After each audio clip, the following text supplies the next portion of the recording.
Otra vez. Por aquel tiempo Jesús pasó por entre los sembrados en el día de reposo. Sus discípulos tuvieron hambre y empezaron a arrancar espigas y a comer.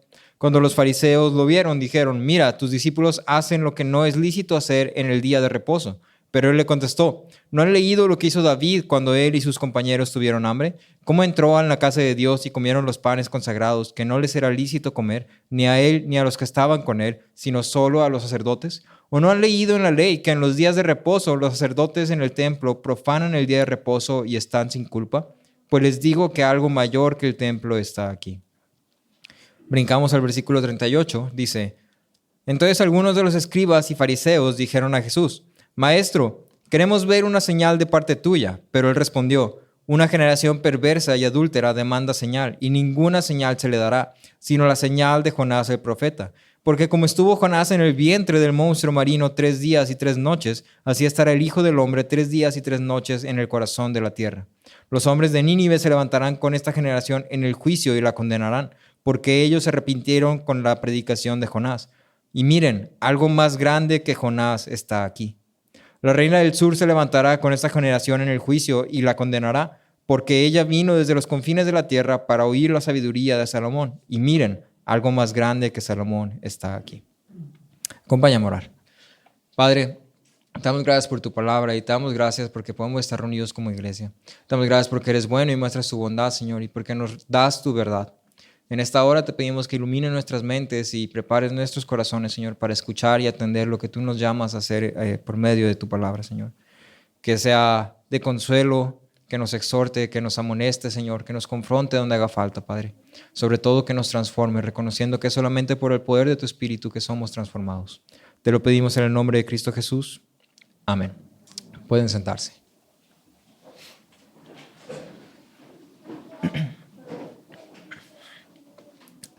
Vamos a ponernos un poquito científicos. ¿Les gusta la ciencia? Manito arriba si les gusta la ciencia. ¿Por qué no les gusta la ciencia? Debería gustarles más la ciencia. ¿No les gustan los planetas y las estrellas? O ver insectos y decir qué raros son los insectos. Están bien curiosos. ¿Verdad que sí? ¿Verdad que están bien chidos los insectos? Sí, él me entiende. Sí. Me voy a poner un poquito acá académico. Hay algo que se le llama el principio antrópico. Quédate con eso, el principio antrópico. ¿Okay? Déjame te lo explico.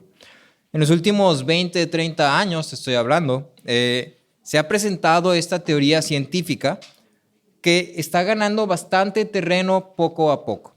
Y es bastante interesante porque esta teoría es algo que tú y yo, si somos familiares con la historia bíblica, no nos suena tan teoría. No nos suena tan descabellado, no nos suena como algo nuevo. Entonces, esta teoría básicamente afirma que hay constantes físicas, es decir, la gravedad, el tamaño de un átomo, el tamaño de un neutrón, de un protón, la distancia que hay entre cada planeta, qué tan caliente está el Sol, qué tan rápido avanza la Tierra, qué tan rápida es la luz, y todo este tipo de cosas de libros de textos científicos y todo eso, ¿no? Sin numeritos, así nada más para no confundirnos. Y entonces básicamente dice que estos valores son demasiado precisos. De hecho, son exactamente los valores necesarios para que pueda existir vida en la Tierra, para que pueda existir vida en general. Si cambiara uno de estos valores, aunque sea un cambio así súper minúsculo, es decir, en vez de ser un 1, fuera un 1.1, la vida en la Tierra sería imposible. La vida como tal sería imposible. Si la gravedad fuera un poco más fuerte, no pudiéramos estar vivos. Si fuera un poco más débil, no pudiéramos estar vivos. Si la gravedad del Sol no fuera lo suficientemente fuerte, el planeta saldría volando, como si agarraras algo con una cuerda y se te saliera de la cuerda. Y entonces este principio antrópico es curioso. Sí, es curioso porque básicamente afirma que todas estas constantes físicas son demasiado precisas. Y entonces los científicos, que aquí estoy hablando de científicos que no son cristianos, son no creyentes, sí, simplemente son científicos que han dedicado su vida a estudiar ciencia. Y estas personas están diciendo, la precisión con la que todo esto está hecho pareciera indicar que está diseñado. está diseñado como si vas a un bosque, ves árbol, árbol, árbol, de repente un mueble de madera de 4 repisas. Y entonces dices, ese árbol está muy extraño. Parece ser que alguien lo creó. ¿Sí? Y entonces el principio antrópico básicamente afirma esto. Ahora, para los creyentes, la existencia de esta razón, propósito, diseño o diseñador, la existencia de este diseñador inteligente no es algo sorpresa. ¿Sí? Reconocemos la obra de Dios en cada detalle y sabemos que todo es parte de un diseño perfecto. Lo reconocemos en la física, lo reconocemos en la biología, lo reconocemos en la astronomía y sobre todo, quiero enfocarme aquí, lo vemos en la historia. ¿Sí? En la historia tú y yo vemos cómo todas las cosas que parecieran no tener relación una con otra, en cierto momento, en cierto punto, por alguna cierta razón, cobran un sentido diferente que tú dices, wow, tenía que pasar, tenía que suceder, tenía que ser así. Hemos avanzado en la historia bíblica haciendo algunas paradas en ciertos de los eventos que son como parteaguas en la trama bíblica. ¿Se acuerdan de cuáles eventos? ¿Se acuerdan de las paradas que hemos hecho a lo largo de esta serie de Adviento? Empezamos en Génesis. ¿Con quiénes? Adán y Eva, ¿no? Estábamos en el jardín. Y luego avanzamos de Adán y Eva a Caín y Abel. Y luego después de Caín y Abel avanzamos con Noé en el arca. Y luego avanzamos Moisés. Y luego avanzamos un poquito más Reyes. Y luego terminamos en Ezequiel, hablando de un pastor. Y todas estas paradas que parecieran no tener relación. ¿Qué relación va a tener un pastor con un arca y un diluvio? ¿Qué relación tiene un rey con un hombre que mató a su hermano? ¿Qué relación tiene un jardín con, no lo sé, un hombre en el desierto? Y entonces parecieran ser historias que son como completamente distintas una de otra. ¿Sí? No sé quién está siguiendo todavía al corriente con todas las películas de Marvel. No sé si están viendo las películas de Marvel. No sé si te has dado cuenta que hay demasiado contenido de Marvel al punto de que ya es imposible seguir el paso a todo. Incluso si dedicaras todo tu tiempo a hacerlo, no podrías realísticamente. Pero imagínate que de repente estás viendo, no sé, Peppa Pig y al final sale que es un crossover con Marvel. Y entonces tú dices, ¿qué tiene que ver esto con aquello? ¿Sí? No hay relación. Y para ti y para mí tal vez esto pueda ser lo mismo. Estamos viendo estas historias que son diferentes y pensamos, ¿qué relación tienen? Ahora, cuando tú y yo volteamos a ver a Dios, nos damos cuenta que este principio antrópico que los científicos dicen se extiende y va mucho más allá que simplemente una coincidencia y simplemente un parece ser. Sabemos que todo es orquestado por Dios y es diseñado por Dios a un grado perfecto, lleno de sabiduría, lleno de bondad, lleno de amor, que refleja el carácter de Dios. Es una historia que Dios está contando, es algo orquestado por Dios de forma intencional con un propósito específico. Y entonces cuando hablamos de la historia y de todas estas historias, no estamos hablando de algo diferente. ¿Sí? Cada uno de estos eventos, cada uno de estos personajes son de suma importancia porque nos están queriendo dar a entender algo.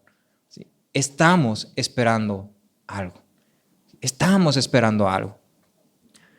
La enseñanza cristiana se ha desarrollado poco a poco a lo largo de la historia de la iglesia. Pero todas las doctrinas, todas las enseñanzas, todos los fundamentos que hay de la fe cristiana tienen su origen en Cristo. Todos ellos tienen su origen en Cristo. Y entonces tú puedes tomar cualquier enseñanza y trazarla hacia atrás 2000 años y vas a ver cómo tiene su origen en Cristo. No hay nada nuevo que haya sido inventado. ¿Sí? Jesús es la figura central de la Biblia. Es de quien toda promesa y toda profecía del Antiguo Testamento habla. Y el Evangelio de Mateo, en el que estamos, nuestro primer contacto con el Nuevo Testamento, cuando ahí terminas en tu Biblia el Antiguo Testamento y pasas a las siguientes 2 páginas, sale Mateo. Si tu primer contacto con el Nuevo Testamento es un libro que se encarga de contarte la historia de la persona que no innovó una religión, sino que la reafirmó, la vivió, la practicó, la reflejó, que demostró qué significa ser hijo de Dios, qué significa poner la fe en Cristo, qué significa ser un cristiano. Conforme avanzamos en esta serie de Adviento, la pregunta que está al centro de cada historia es, ¿qué esperamos? ¿Qué esperamos? Cada parada nos presenta algo nuevo a qué esperar. Primero esperábamos regresar a la presencia de Dios y lo veíamos en la promesa. Después esperábamos a alguien que revierta lo que el pecado causó. ¿Sí? Vemos la muerte, vemos esta genealogía terrible que decía, vivió tantos años y murió, vivió tantos años y murió, vivió tantos años y murió. Y eso no es natural. Vemos cómo esperamos a alguien que pueda salvarnos del juicio. Vemos cómo esperamos a alguien que gobierne con justicia, que alguien que nos guíe.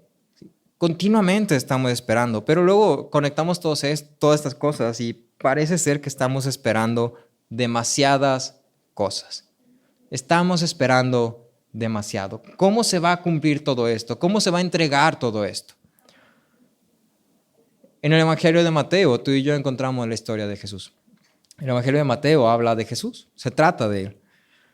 Nos presenta la manera en la que la espera que comenzó con Adán y Eva llega a su culminación en Cristo.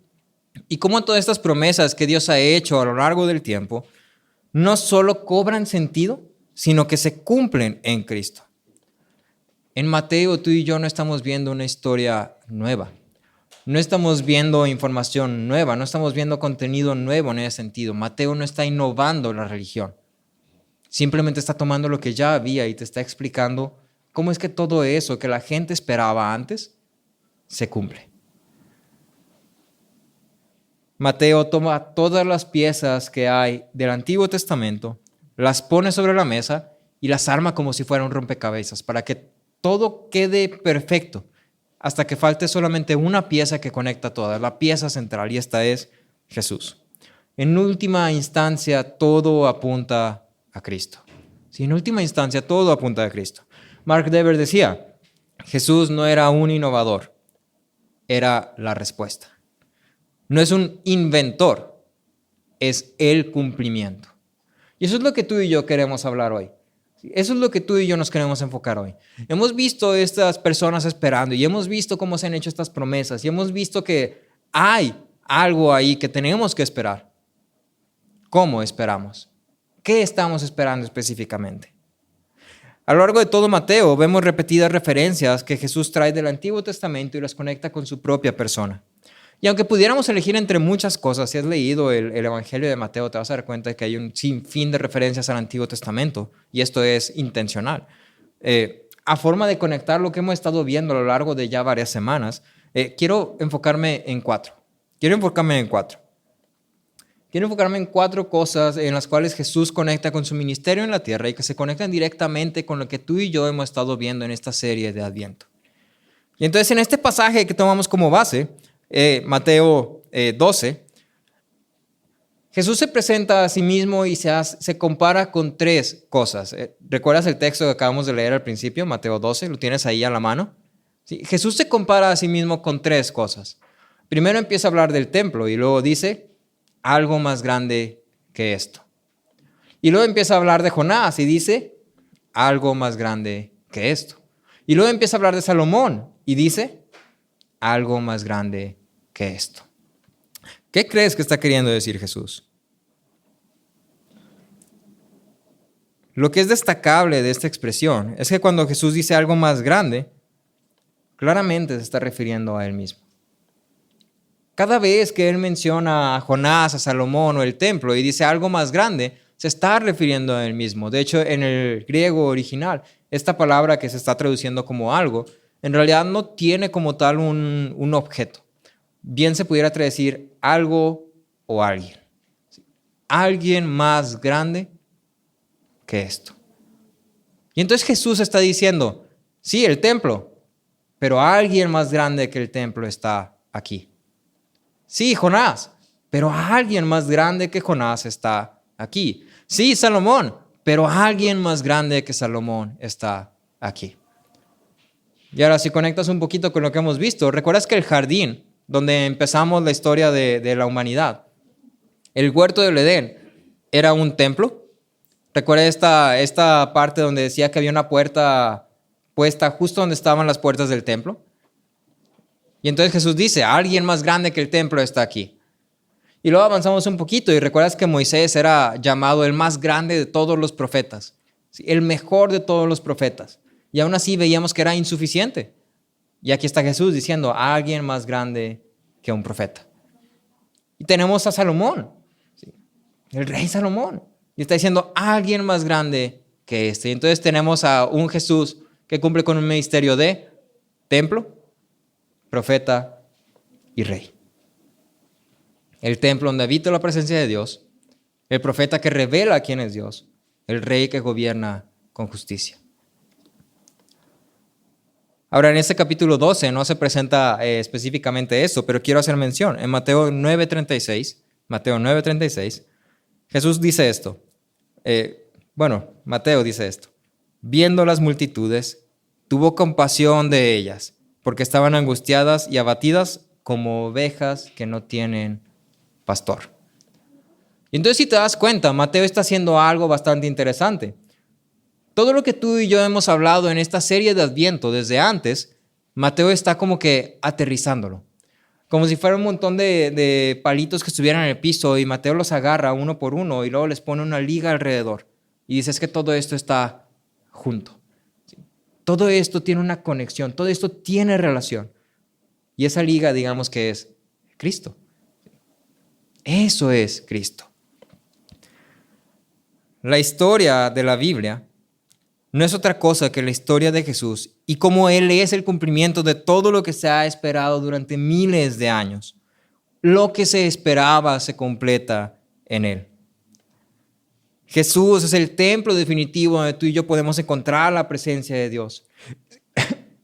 Es el sacerdote definitivo que puede pagar nuestra deuda. Es el profeta definitivo que da a conocer a Dios tal y como es. Es el rey que gobierna como la autoridad. Y es el pastor que se compadece y cuida de sus ovejas. Todo lo que el Antiguo Testamento presenta. Todo lo que estos hombres esperaban.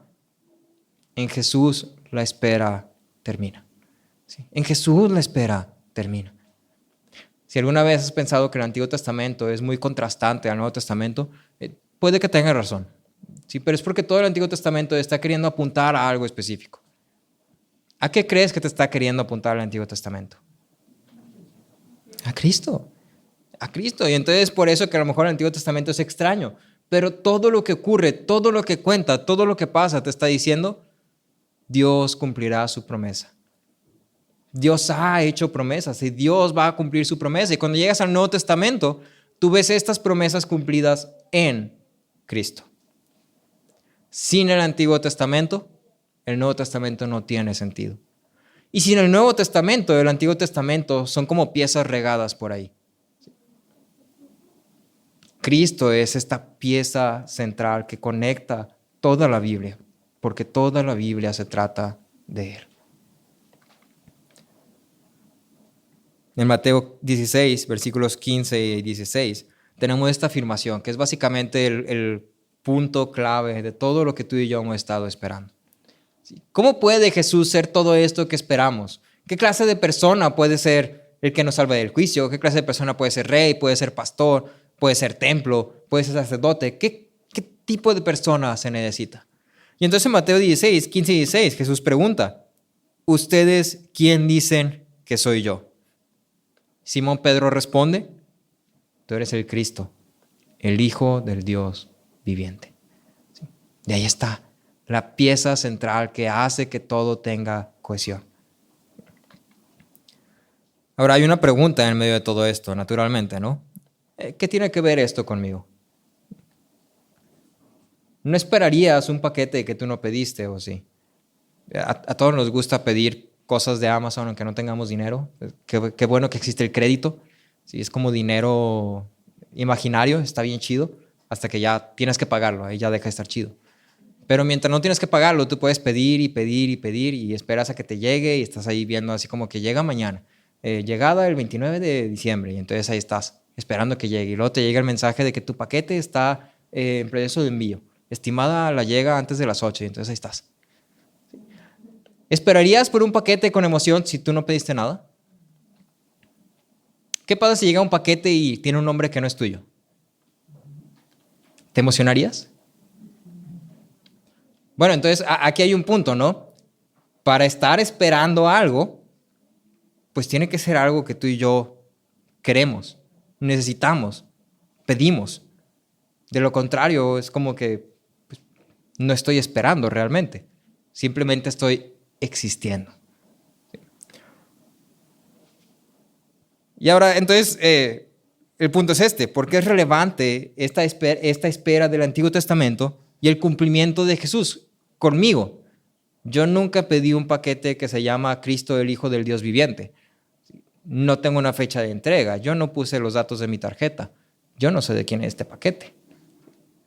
¿Qué relación tiene conmigo? Bueno, hay muchas cosas que deberíamos entender de nosotros mismos, pero en definitiva, una de ellas es que tú y yo somos personas que por naturaleza esperan. Somos criaturas que están diseñadas para esperar.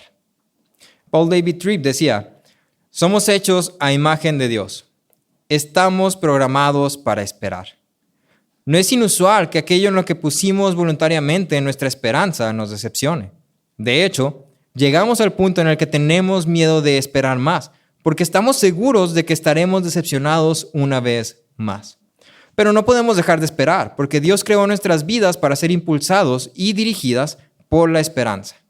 Y Él dispuso nuestra capacidad de esperanza para conducirnos hacia Él. Tú y yo fuimos creados para esperar. ¿Alguna vez has esperado algún paquete, regalo, evento, fecha importante o algo que te tuviera así como que ansioso porque ya llegara? Solamente para que llegue el día y sea terrible. ¿Sí? Algo que dijera, esto va a estar bien padre y wow. Y ya lo tienes en tus manos y, híjole, se me hace que lo voy a regresar. ¿Sí? Y entonces es decepcionante. ¿Sí? Estoy esperando que sea Navidad, pero resulta que en Navidad pasa todo menos amor y cariño y felicidad navideña. ¿Sí? Y híjole, como que la Navidad no valió la pena la espera. ¿Sí? Tendemos a decepcionarnos por las cosas que estamos esperando. Rara vez realmente lo que esperamos es lo que sucede. Y sin embargo no podemos dejar de esperar, porque te decepcionas y ¿qué crees? A la vuelta de la esquina esperas otra cosa. Y esperas otra cosa. Y esperas otra cosa. Y esperas otra cosa. Y ahora te estoy hablando de cosas materiales, ¿no? Pero no tienen que ser cosas materiales. De hecho, constantemente esperamos. Esperas que las cosas mejoren. Esperas que las cosas salgan bien. Esperas que los problemas se solucionen. Esperas que la enfermedad pase.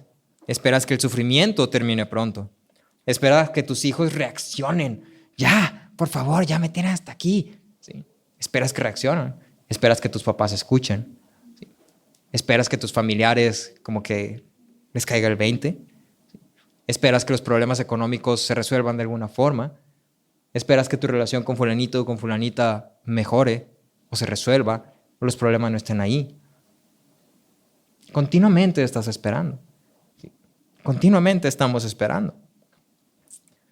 En una forma extraña pero verdadera, podemos decir que esperar es de humanos. Y entonces, ¿quién de aquí es humano? Bueno, te tengo noticias. Estás esperando algo. En este momento preciso, estás esperando algo. A lo mejor estás esperando que ya termine el sermón y ya te puedas ir a cenar y a tu casa, tal vez. Pero estás esperando algo. Te lo aseguro, te lo garantizo. Porque el hecho de que estés vivo implica que estás esperando.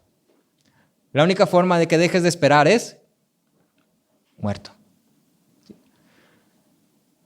Y entonces la pregunta crucial que tú y yo tenemos enfrente de nosotros no es tanto una cuestión de estoy o no estoy, sino una cuestión de qué estás esperando. ¿Dónde está puesta tu esperanza? Todos conocemos a Van Gogh. Todos ubicamos a Van Gogh, el artista. ¿Sí? Ok. Te voy a contar un poquito de él. Van Gogh es uno de los pintores más famosos que ha vivido. Es un nombre que es súper popular y te aseguro que no todos tienen que haberse metido a ver arte o a ver pinturas o cultura de este tema o algo así. Simplemente es un nombre que conocemos porque es una persona famosa. Tú y yo conocemos pinturas como La Noche Estrellada, un clásico. O puede que conozcas los autorretratos que él fue pintando a lo largo de su vida. A lo mejor lo conoces por el hecho de que se cortó su oreja y entonces como que, wow, sí estaba bien mal, o por su vida que es un tanto deprimente. Puede que lo conozcas por una razón o por otra, y sin embargo lo conoces. En muchas formas, este hombre, que era un artista, vivía para el arte. Él creía firmemente que todas sus pinturas iban a contribuir a algo en este mundo. Él creía que su estilo de pintura iba a hablar algo a este mundo que no había en ese momento, y entonces, naturalmente, deseaba que su labor fuera reconocido. En una de sus cartas, él escribió lo siguiente, dice: no puedo hacer nada si mis pinturas no venden, pero el día va a llegar cuando las personas se den cuenta que valen más que lo que me cuesta la pintura y mi sustento. ¿Qué está esperando este hombre? Reconocimiento. Sí.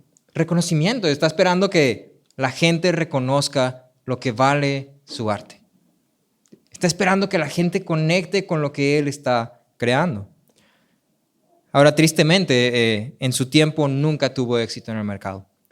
Las personas nunca llegaron a ver el valor de sus pinturas mientras él vivía. Y en toda su travesía como artista, solo hay evidencia de que vendió una pintura.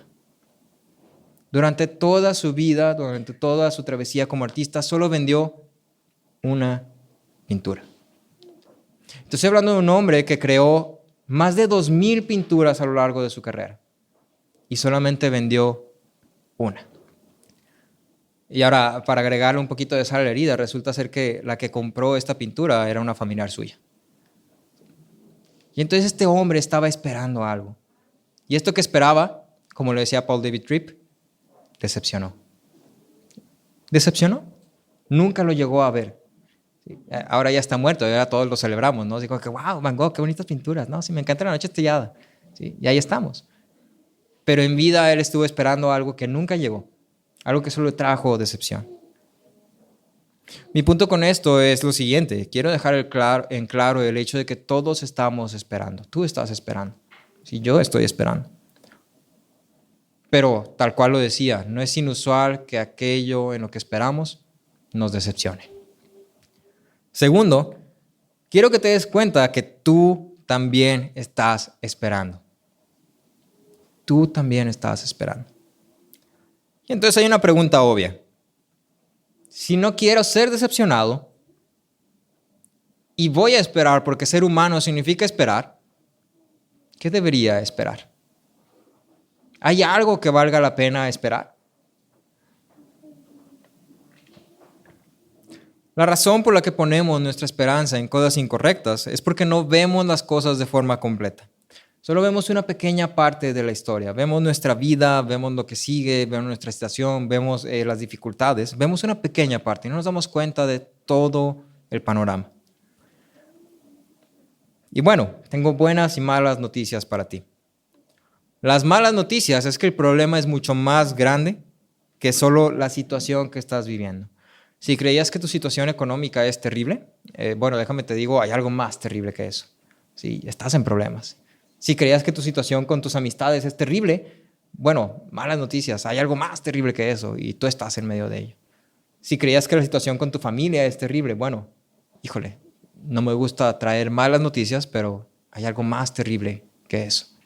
Si crees que tu situación es mala, prepárate porque estás en una situación mucho peor de lo que pensabas. El más grande problema que tienes no está a tu alrededor, sino en ti.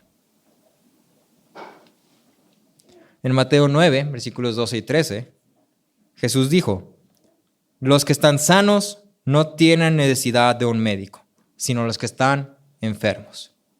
Porque no he venido a llamar a justos, sino a pecadores. Si tú y yo vamos a esperar a Jesús, necesitamos una razón para hacerlo. Y he aquí las malas noticias. Estás enfermo. Grave y terriblemente enfermo. Enfermo al punto de que no puedes hacer nada para curarte. ¿Y sabes qué es lo peor de esta enfermedad? Que uno de los síntomas es que sientes que no estás enfermo. Es parte de la enfermedad. Sientes como si estuvieras al 100. ¿Sí? Entonces imagínate que un día te despiertas y tienes una enfermedad y llega el doctor y te dice, te vas a morir en 3 días. Y tú te sientes lo mejor que te has sentido en toda tu vida. Dices, wow, pero me siento tan bien, ¿cómo que me voy a morir? Bueno, este es un síntoma de esta enfermedad. ¿Sí? Estás enfermo, ¿sí? Terriblemente enfermo. Y uno de los síntomas es que crees que estás bien, te sientes bien. No te das cuenta que estás enfermo. Pero tengo mejores noticias. Unas noticias tan buenas que opacan todo lo malo. Jesús es la solución a este problema. El más grande problema de todos los hombres, esta enfermedad que todos padecemos, bueno, Jesús es la solución. Cada parada del Antiguo Testamento nos presenta con las consecuencias de este grave problema que todos tenemos, el problema del pecado. Y este problema tiene serias consecuencias. El pecado nos aleja de Dios, como lo vimos con Adán y Eva. El pecado nos incapacita, como lo veíamos en Ezequiel. El pecado nos condena, como lo veíamos con Noé. El pecado nos hace incapaces de acercarnos a Dios, como lo veíamos en Deuteronomio. El pecado nos hace perder nuestro rumbo e identidad, como lo veíamos en Ezequiel. Somos como ovejas. No sabemos dónde estamos, a dónde vamos, tenemos miedo, estamos estresados y estamos en peligro. El pecado, en pocas palabras, nos deshumaniza. Y ahora, ¿cómo se ven estas buenas noticias? Bueno, en Hebreos 2, versículo 14 al 15 dice, así que, por cuanto los hijos participan de carne y sangre, también Jesús participó de lo mismo. ¿Qué quiere decir? Ya que tú y yo somos humanos, Jesús participó de lo mismo, es decir, Jesús se hizo humano. Y luego continúa. ¿Para qué se hizo humano Jesús? Dice, para anular mediante la muerte el poder de aquel que tenía el poder de la muerte, es decir, el diablo, y librar a los que por el temor a la muerte estaban sujetos a esclavitud durante toda la vida.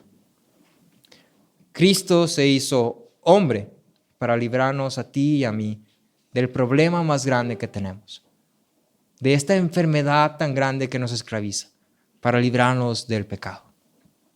Y entonces tenemos un enorme problema, pero Dios ha dado la solución. En Cristo Dios ha dado la solución. Somos esclavos, condenados a muerte, débiles, incapaces y sin dirección. Y todo esto que esperaban los hombres en el Antiguo Testamento, la fe que ponían en Dios no era otra cosa más que esperar una solución a este problema. En Cristo esta espera termina.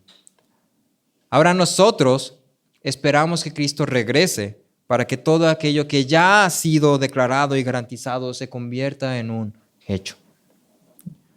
Y entonces considera esto. ¿Qué esperas? ¿Dónde estás poniendo tu esperanza? Lo que esperamos suele decepcionarnos. Si esperas que a lo mejor vas a conocer a alguien y ese alguien te va a dar una vida feliz, ¿qué esperas? ¿Esperas que un día ganes la lotería y todos los problemas económicos se resuelvan? ¿Esperas que un día tus hijos cambien de la noche a la mañana y sean los hijos perfectos? ¿Esperas que un día tus padres cambien de la noche a la mañana y sean los padres perfectos? ¿Esperas que todas las personas se traten bien como merece ser tratado? ¿Qué esperas? Estás esperando algo. Hay solamente una cosa en esta vida que vale la pena esperar. Y, irónicamente, ni siquiera es algo de este mundo. Hay solo una cosa en esta vida que vale la pena esperar y es Cristo. Las buenas noticias es que Cristo ya está aquí. Cristo ya ha llegado. Tú y yo no tenemos que esperar como los hombres del Antiguo Testamento, porque Él ya está aquí. Y entonces la invitación es esta. Si reconoces que eres humano, si reconoces que estás esperando algo, si reconoces que la esperanza suele desilusionar, bueno, yo te ofrezco una esperanza. La esperanza que el Evangelio promete. La esperanza que el Evangelio da. La esperanza de que Cristo ha vencido la muerte y nos garantiza una vida eterna con Dios.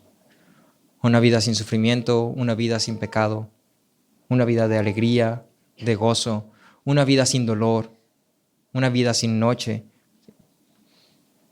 una vida que tú y yo fuimos creados para tener. En estas fechas, continuamente lo que buscamos hacer es recordar. ¿Sí? Queremos recordar, y a lo largo de esta travesía que hemos llegamos a esta última parada. Es Cristo. Y es la última parada porque no necesitas ir a otro lugar. ¿Sí? En Cristo todo lo que tú y yo necesitamos está ahí. Mi invitación para ti es esta. Si vas a esperar, espera en algo que valga la pena. ¿Sí? En Romanos 5, versículos 1 y 2, con eso termino, dice: por tanto, habiendo sido justificados por la fe, tenemos paz para con Dios por medio de nuestro Señor Jesucristo, por medio de quien también hemos obtenido entrada por la fe a esta gracia en la cual estamos firmes y nos gloriamos en la esperanza de la gloria de Dios. Una esperanza que vale la pena. Acompáñame a orar. Padre, te agradecemos porque eres bueno, Señor. Te agradecemos porque tienes cuidado de nosotros. Te agradecemos porque nos das algo que vale la pena esperar, Señor. Porque nos has provisto una esperanza, Señor, que no desilusiona. Una esperanza que es más grande de lo que pudiéramos imaginar, Padre. Porque sabemos que somos incapaces, que somos necesitados, Señor, que somos dependientes de ti. Y en tu bondad y tu amor y tu gracia nos has dado justo lo que necesitábamos en el momento que lo necesitamos. Ayúdanos a darnos cuenta que estamos realmente esperando algo, Padre. Y ayúdanos a fijar nuestros ojos en Cristo de tal manera que podamos poner nuestra esperanza en Él, reconociendo que esa es la única forma en la que podemos volver a ser humanos tal y como fuimos creados para ser, Señor. Te lo pedimos en el nombre de Cristo Jesús. Amén.